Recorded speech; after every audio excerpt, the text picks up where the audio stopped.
മലബാർ എക്സ്പ്രസിൻ്റെ പുതിയൊരു വീഡിയോയിലേക്ക് എല്ലാ സുഹൃത്തുക്കൾക്കും സ്വാഗതം. ഇന്ന് നമ്മളുള്ളത് സ്നോവി ഐസ്ക്രീമിൻ്റെ ഫാക്ടറിയിലാണുള്ളത്. അപ്പോൾ ഇന്ന് നമ്മൾ ചെയ്യുന്ന വീഡിയോ എന്താണെന്ന് വെച്ചിട്ടുണ്ടെങ്കിൽ ഐസ്ക്രീമിൻ്റെ മേക്കിംഗ് വീഡിയോ ആണ് ഇന്ന് ചെയ്യുന്നത്. അപ്പോൾ നമുക്ക് ഈ ഐസ്ക്രീമിൻ്റെ നിർമ്മാണ രീതി വിശദീകരിച്ച് തരാൻ വേണ്ടിയിട്ട് സ്നോവി കമ്പനിയുടെ പ്രൊഡക്ഷൻ മാനേജർ അർജുൻ സാറാണ് നമ്മളൊക്കെ ഉള്ളത്. അപ്പോൾ അർജുൻ സാറെ ഇതൊന്ന് നമുക്ക് വേണ്ടി വിശദീകരിക്കാമോ? അപ്പോൾ നമ്മുടെ ഫസ്റ്റ് സ്റ്റേജ് എന്ന് പറയുന്നത് ഐസ്ക്രീം മിക്സ് പ്രൊഡക്ഷനാണ്. ഐസ്ക്രീം പ്രൊഡക്ഷന് വേണ്ട മിക്സ് പ്രൊഡക്റ്റ് ചെയ്യുക. ആദ്യം നമ്മൾ റോ മെറ്റീരിയൽസ് എല്ലാം റിസീവ് ചെയ്യും. ഈ ഐസ്ക്രീമിന് വേണ്ടി കുറച്ച് മേജറായിട്ടുള്ള റോ മെറ്റീരിയൽസ് എല്ലാം ഉണ്ട്. മിൽക്ക്, SMB, ഷുഗർ, ക്രീം എല്ലാം. ഫസ്റ്റ് തന്നെ ഒരു പാസ്ചറൈസേഷൻ ഒരു പ്രോസസ്സാണ് നടക്കുന്നത്. അതിനകത്ത് ഒരു ടാങ്കിനകത്തേക്ക് ആദ്യം തന്നെ ഈ റോ മെറ്റീരിയൽസ് എല്ലാം ആഡ് ചെയ്യുന്നു. അതൊരു 75 ഡിഗ്രി ഓരോന്ന് പർട്ടിക്കുലർ ടെമ്പറേച്ചർ ഉണ്ട്. ആ ടെമ്പറേച്ചറിൽ ഓരോരോ റോ മെറ്റീരിയൽസ് വീതം ആഡ് ചെയ്ത് കൊടുക്കുന്നുണ്ട്. അതിന് മുൻപ് തന്നെ ഈ റോ മെറ്റീരിയൽസ് എല്ലാം നമ്മൾ ലാബിൽ കൊണ്ടുവന്ന് ചെക്ക് ചെയ്യും. കംപ്ലീറ്റ് ആയിട്ട് ചെക്ക് ചെയ്യും. ലാബിൽ നിന്നെല്ലാം നേരത്തെ പറഞ്ഞ പോലെ തന്നെ ഈ മിൽക്ക് സാമ്പിളെല്ലാം കളക്ട് ചെയ്ത് അതിന് വേണ്ട ഫാറ്റ്, പ്രോട്ടീൻ, SNF എല്ലാം ചെക്ക് ചെയ്ത്, കൂടാതെ അഡൾട്രേഷൻ ടെസ്റ്റും ഒരു 13 ടെസ്റ്റ് ഉണ്ട്. ആ ടെസ്റ്റും ചെയ്തതിന് ശേഷം ആണ് ഈ മിൽക്ക് നമ്മൾ മിക്സ് പ്രോസസ്സിന് വേണ്ടി എടുക്കുന്നത്. ഈ മിക്സ് പ്രോസസ്സിങ്ങിന് ഇതെല്ലാം ആഡ് ചെയ്ത ശേഷം ഇത് നന്നായൊരു 75 ഡിഗ്രി സെൽഷ്യസിൽ നമ്മൾ 5 മിനിറ്റ് ഹോൾഡ് ചെയ്യും. അത് ചൂടായ ശേഷം വീണ്ടും അത് ഹോമജനൈസേഷൻ എന്നുള്ളൊരു പ്രോസസ്സിലേക്കാണ് പോകുന്നത്. അതിനകത്ത് ഏകദേശം ഒരു പ്രഷർ, അതായത് ഒരു യൂണിഫോമിറ്റി, ഈ മിക്സിനകത്തൊരു യൂണിഫോമിറ്റി ക്രിയേറ്റ് ചെയ്യാനാണ് ഉദ്ദേശിക്കുന്നത്. ഈക്വലായി ഡിസ്ട്രിബ്യൂഷൻ, ഫാറ്റ് ഗ്ലോബ്യൂൾസും എല്ലാം ഒരു ഈക്വൽ ആയിട്ട് നൽകുക. അതാണ് ഈ ഹോമജനൈസേഷൻ എന്നുകൊണ്ട് ഉദ്ദേശിക്കുന്നത്. അത് വീണ്ടും അത് പാസ് ചെയ്യുക. എന്നിട്ട് ഈ മിക്സ് ഹോമജനൈസേഷൻ കഴിഞ്ഞിട്ട് വീണ്ടും ഒരു കൂളർ ചില്ലർ വഴി പാസ് ചെയ്ത് ഈ 75 ഡിഗ്രി സെൽഷ്യസുള്ള ഈ മിക്സ് ഏകദേശം ഒരു 5 to 7 ഡിഗ്രി സെൽഷ്യസിലേക്ക് മാറ്റി ഏജിംഗ് വാറ്റിനകത്തേക്ക് ഈ മിക്സ് പാസ് ചെയ്യുന്നു. അങ്ങനെ അതൊരു 4 to 8 hours കീപ്പ് ചെയ്ത് കഴിഞ്ഞാൽ ഇത് ഐസ്ക്രീം പ്രൊഡക്ഷന് വേണ്ട ക്വാളിറ്റിയുള്ള നല്ലൊരു മിക്സായിട്ട് നമുക്ക് കിട്ടും. ഇതൊരു 48 hours വരെ നമുക്കത് സൂക്ഷിച്ച് വെക്കാം. 48 hours ഇത് ഐസ്ക്രീമിന് പ്രൊഡക്ഷൻ ചെയ്ത് തീർത്തിരിക്കണം. അത് കഴിഞ്ഞ് നമുക്ക് ഈ മിക്സ് 8 hours കഴിഞ്ഞാൽ ആ മിക്സ് എടുത്ത് നമ്മൾ വീണ്ടും ഐസ്ക്രീം ഉണ്ടാക്കുന്ന മെഷീൻ, അവിടെ ഒരു ഹോൾഡിംഗ് ടാങ്ക് ഉണ്ട്, അതിനകത്തേക്ക് പാസ് ചെയ്യുന്നു. ആ പാസ് ചെയ്തതിനു ശേഷം അവിടെ വെച്ച് നമ്മൾ ഇതിനകത്ത് ഏത് ഫ്ലേവറിലാണോ ഐസ്ക്രീം വേണ്ടത് അതിനുള്ള ഫ്ലേവർ, അതിനകത്തുള്ള കളർ, എസൻസ് എല്ലാം ആഡ് ചെയ്ത ശേഷം അതുവഴി നമുക്ക് ആ ഐസ്ക്രീം, ആ ലിക്വിഡ് ഫോമിലുള്ള ഐസ്ക്രീം ആ മെഷീനിലൂടെ കടന്നു വന്ന് അതൊരു സെമി ലിക്വിഡ് ഫോമിലേക്ക് മാറ്റും. അതൊരു പ്രോസസ്സാണ്. അതിനകത്തൊരു കംപ്രസർ എല്ലാം ഉണ്ട്. അത് വന്ന് ഈ മിക്സിനെ അജിറ്റേറ്റ് ചെയ്ത് അതിനകത്തേക്ക് നമ്മൾ എയറൊക്കെ കൊടുത്ത് അതൊരു ഫോമിലേക്കാക്കി എടുക്കുകയാണ് ചെയ്യുന്നത്. അപ്പോൾ ഫാക്ടറിയുടെ ഉള്ളിലോട്ട് പോയി ഇതിൻ്റെ നിർമ്മാണ രീതി എങ്ങനെയാണെന്നുള്ളത് നമുക്ക് കാണാം.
അപ്പോൾ നമ്മൾ ഈ കണ്ടൻസർ ഫ്രീസർ വഴി പിടിച്ച ഐസ്ക്രീം, പ്രൊഡക്ഷൻ ചെയ്ത ഐസ്ക്രീം നമ്മൾ അതിനകത്ത് അത് കഴിഞ്ഞ് സൂക്ഷിക്കുന്നത് ഇതിനകത്താണ്.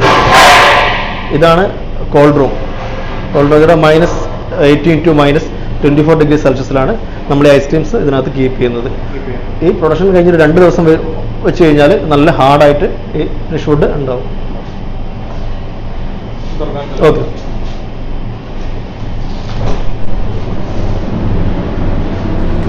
അപ്പൊ ഇതാണ് ഇതിന്റെ സ്റ്റോർ റൂം. ഇതിന്റെ താപനില ക്രമീകരിച്ചിട്ടുള്ളത് -24 ഡിഗ്രി സെൽഷ്യസിലാണ് ക്രമീകരിച്ചിട്ടുള്ളത്. ഭയങ്കര കൂളിംഗ് ആണ് ഇതിനുള്ളിൽ. അപ്പൊ എന്തായാലും നമുക്ക് ഇതിനുള്ളത് പെട്ടെന്ന് പുറത്തിറങ്ങണം.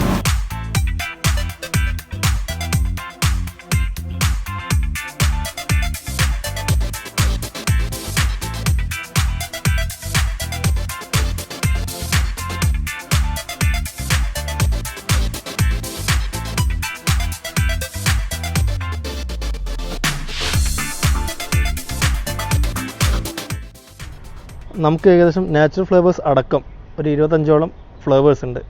നമുക്ക് അതിൽ തന്നെ ഒരു 100-120ഓളം ഐറ്റംസ് ഉണ്ട് ഐസ്ക്രീംസ്. ഇപ്പോൾ പുതുതായിട്ട് നമ്മൾ പ്രൊഡക്റ്റ് എടുത്തതാണ്, സാമ്പിൾ അടിച്ചെടുത്തതാണ് ഈ ഗ്രീൻ ചില്ലി.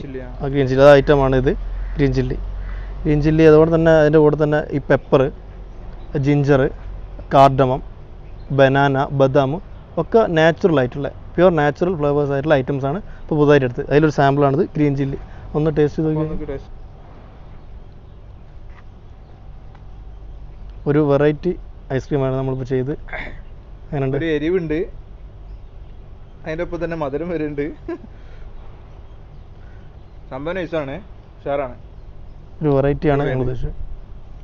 ആ ഒരു എരിവ് നന്നായി അറിയുന്നുണ്ട്. ഇതിപ്പം നിലവിൽ നമ്മൾ മാർക്കറ്റിലേക്ക് 4 ലിറ്റർ ബൾക്കിലാണ് ഇപ്പം പോകുന്നത്. ഇനിയിപ്പോൾ ഇത് ഈ അടുത്ത് തന്നെ ഏകദേശം ഒരു ഓണത്തിന് മുൻപായിട്ട് തന്നെ ഇതെല്ലാം 100 ml ഈ പറഞ്ഞ നാച്ചുറൽ ഫ്ലേവേഴ്സ് എല്ലാം 100 ml കപ്പിലേക്ക് 100 ml ഡോം കണ്ടെയ്നറിനകത്തേക്ക് നമ്മളിത് സാധനം ഇറങ്ങുന്നുണ്ട്, ഈ പ്രൊഡക്ഷൻ ഇറങ്ങുന്നുണ്ട്. മാക്സിമം ഇത്രയും നാച്ചുറൽ ആയിട്ടുള്ള ഐറ്റംസിൻ്റെ ഒക്കെ എല്ലാവർക്കും എക്സ്പീരിയൻസ് ചെയ്യാനുള്ളതാണ് ഉദ്ദേശിക്കുന്നത്. സാധനം അടിപൊളിയുണ്ട്. Thank you. അപ്പോൾ നമുക്ക് ഐസ്ക്രീം ഉണ്ടാക്കുന്നതിനെ കുറിച്ച് വിശദമായി പറഞ്ഞു തന്ന അർജുൻ സാറിന് പ്രത്യേക താങ്ക്സ് ഉണ്ട്. ഓക്കെ. അപ്പോൾ ഒരു ഐസ്ക്രീം ഫാക്ടറിയിൽ ഐസ്ക്രീം എങ്ങനെ മേക്ക് ചെയ്യുന്നതിൻ്റെ വീഡിയോ ആണ് നമ്മളിപ്പോൾ കണ്ടത്. അപ്പോൾ വീഡിയോ ഇഷ്ടപ്പെട്ടാൽ ഷെയർ ചെയ്യുക, ചാനൽ മറക്കാതെ സബ്സ്ക്രൈബ് ചെയ്യുക, ലൈക്ക് ചെയ്യുക. അടുത്ത വീഡിയോയുമായി വീണ്ടും കാണാം. Signing out.